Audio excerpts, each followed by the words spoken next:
When the Texas state capitol was completed in 1888, only one woman occupied a place of honor. She was the goddess of liberty, 16 feet tall and towering above the city. American women fought for decades to win the right to vote. Suffrage was a relay race with the baton passed from generation to generation. One woman taught the next how to organize, give speeches, and recruit new members. There was resistance to women's suffrage everywhere in the United States, but nowhere as hostile as in the former Confederacy. Texas women petitioned the state legislature from 1868 to 1919 for the right to vote, and every time they were denied. Even with such prolonged opposition, generations of Texas women and men fought for suffrage. By 1912, Minnie Fisher Cunningham emerged to lead the suffrage movement during one of the most politically corrupt chapters in Texas history. Her great nemesis was Governor James E. Ferguson. The agitation of equal suffrage is sweeping over the country when women across the country should be performing functions for which God Almighty intended her. Governor James E. Ferguson, 1916. The question of surrendering our states' rights is the important issue. When you give the ballot to women, you make it possible for Negro equality such as you suffered in the carpetbag days after the Civil War. Governor Oscar Branch Colquitt, 1916.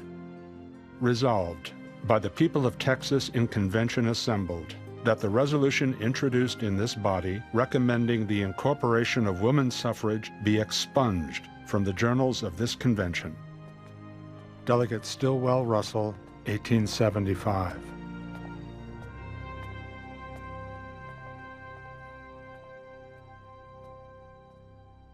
The suffrage movement represented a promise of true equality. It was an idealistic approach to democracy, holding authorities to account for the promises enshrined in the Declaration of Independence and in the Constitution.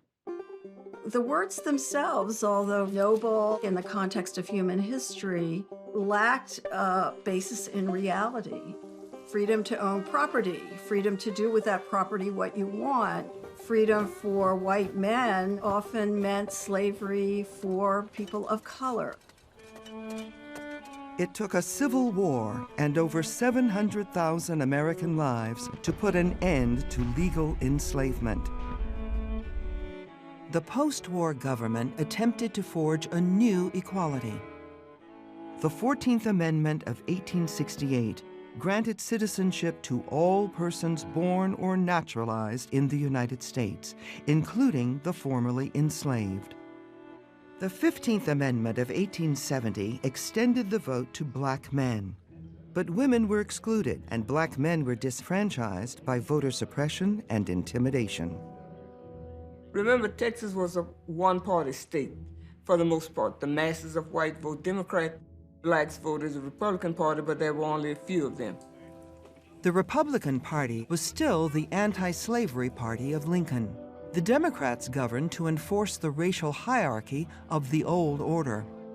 At the same time, in the South, we see attempts to limit the black male vote. By 1877, white Democrats had recaptured all of the southern states and imposed white supremacy laws in those states.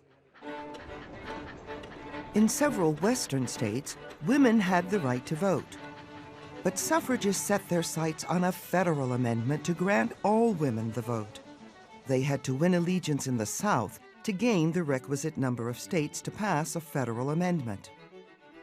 With the expansion of the railroad into Texas, suffragists ventured into a new territory. In 1884, suffragist and Universalist minister Marianna Folsom left her native Iowa on a lecture tour of Texas to spread the word about women's suffrage.